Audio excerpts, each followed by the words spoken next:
皆さんこんにちは、エッチャリンコです。いつもご視聴ありがとうございます。今回私は日本を飛び出して長女が住む北フランスを訪ねました。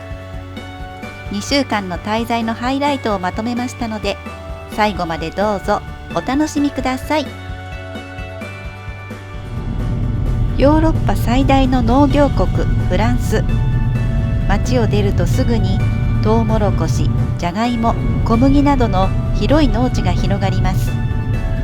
娘の旦那さんロリ君にあちこち車で連れて行ってもらいました。まず最初にやってきたのはル・ケノワという小さな町。星型要塞が町を取り囲み、城壁に沿って散策ができます。城壁はスペイン時代に作られ、17世紀に築城の名手ボーバンが改良を施しました。歴史的に数々の侵略や戦争の舞台になった土地ですが、今はのどかでゆったりとした時間が流れています。さてある朝、ロリ君が町のパン屋さんへ連れて行ってくれました。壁にはバゲットなどのパンとケーキもたくさんあります。フランス生まれだと思っていたクロワッサンもルーツはオーストリア。パンとは区別してウィーン風のという意味の菓子パン、ビエノワズリーに分類されます。日本ではウィーンからデンマークを経て伝わったのでデニッシュパンと呼ばれていますね。クロワッサンとは三日月という意味でトルコ国旗が由来という説があります。1683年オスマントルコに勝利したウィーンで作られたと言われています。この辺りではボタ山をたくさん見ることができます。フランスの産業革命を支えた大規模な炭田地帯が世界遺産に登録されています。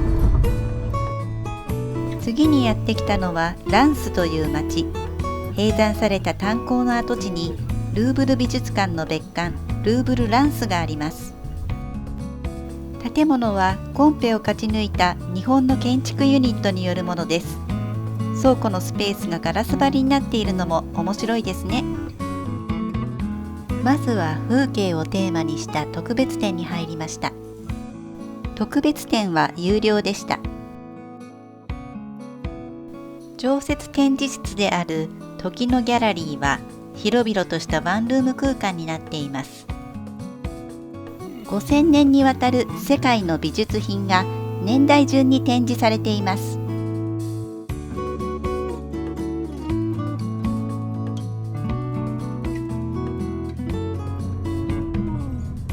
美術館から車で約30分。次に向かったのはルバルドの炭鉱歴史センターで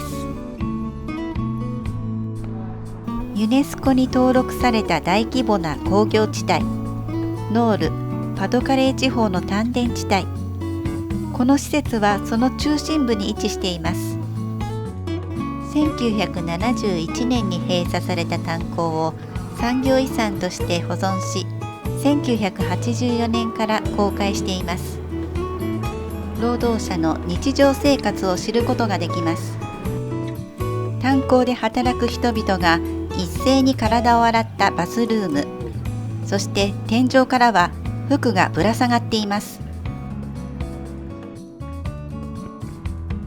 ガイド付きツアーでは地下に入ることもできました。英語の音声ガイドを耳に当てながら進んでいきました。厳しい労働ではありましたが、1720年から1990年の間に作業の技術の進化も見られました。さあやってきたのは3人の醸造家という名前のフランス各地にあるチェーンのレストランです。このピザのようなものはアルザス地方の名物フラムキッシュです。フランス語ではタルトフランベというそうです。薄い生地にトマトソースではなくてチーズやクリーム、いろんな具が乗っています。平日のある日、娘と2人でバランシェーンヌの中心街を散歩しました。近くにはトヨタの工場があり、この町に住む日本人の方たちもいらっしゃるようです。町の広場では週に一度のマルシェが開かれていました。新鮮な野菜や果物、鶏の丸焼きやチーズなど美味しそうなものが並んでいました。古い建物もあれば近代的な路面電車やモールもありました。晩ご飯はラクレットというチーズ料理をいただきました。ラクレット用の機械は一家に1台あると言っても過言ではないそうです。ロリ君の実家には8人分が一度に作れる機械があるそうです。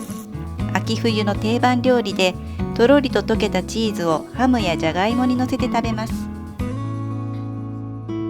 滞在の後半にはロリ君の家族もやってきました。パリを挟んで反対側のフランス南西部出身のロリ君、いつかそちらにも行ってみたいです。今回お昼にやってきたのはバランシェーヌにあるホテル。もともとは1767年にできた病院でした。リラックスした雰囲気で過ごせました。私がいただいたのはカルボナードという北フランスやベルギーの郷土料理。牛肉がビールで柔らかく煮込んであります。外側の壁には戦争の傷跡が残っています。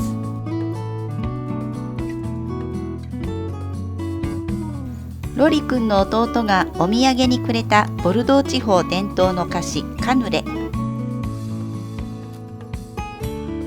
日本でも人気になりましたが、もっちもちで美味しかったです。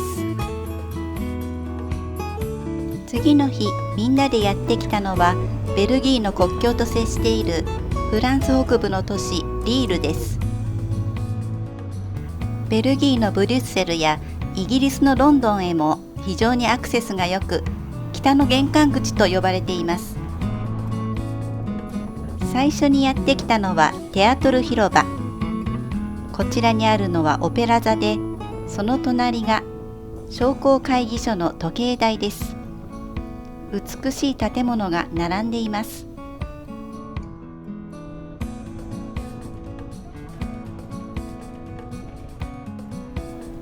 中でもひときわ見事な建物が旧証券取引所、フランドル建築の傑作と言われています。中庭では古本市が開かれています。スペインの統治下の時代、1653年に建てられました。24軒の住居が取り囲んでいます。次にやってきたのは大広場という意味のグランプラス。リールはシャルル・ド・ゴール元大統領の出身地でもあります。ここはド・ゴール将軍の広場とも呼ばれています。旧市街は石畳の美しいエリアで、お店やレストランが並んでいます。日本でもおなじみのパン屋ポールはこの町リールで生まれています。古くから毛織物などの商業で栄え、19世紀以降は繊維業、重工業が盛んになりました。現在は観光に加え、ビジネス、そしてリール大学をはじめとする学問の町として有名です。毎年9月の第1週末にはヨーロッパ最大の飲みの市が開かれます。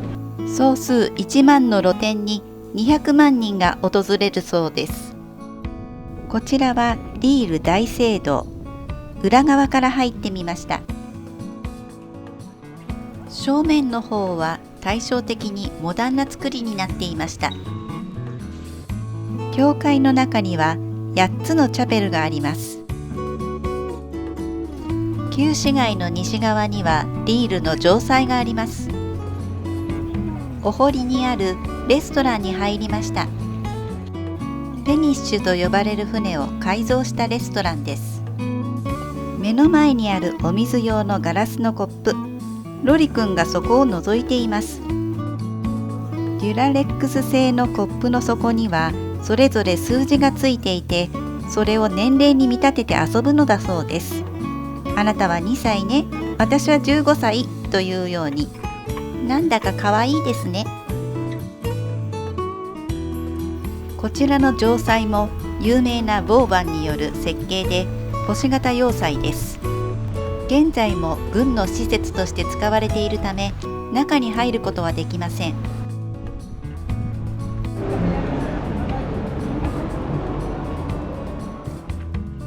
さあ、帰国の前日はボタ山でハイキングです。森の中を通り抜けてボタ山へ向かいます。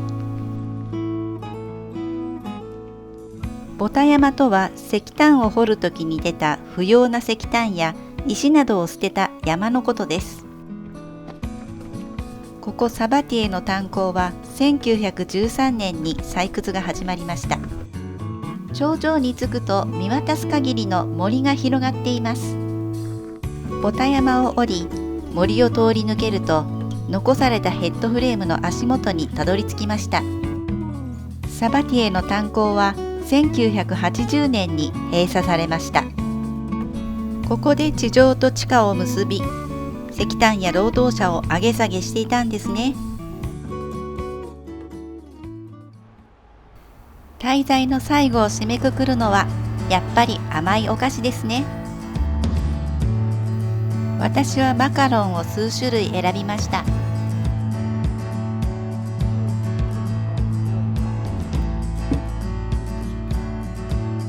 こちらの大小2つのシュークリームが重なったお菓子はルリジューズと言います。修道女という意味です。形が修道女の服装に似ているからだそうです。最後までご視聴ありがとうございました。またね。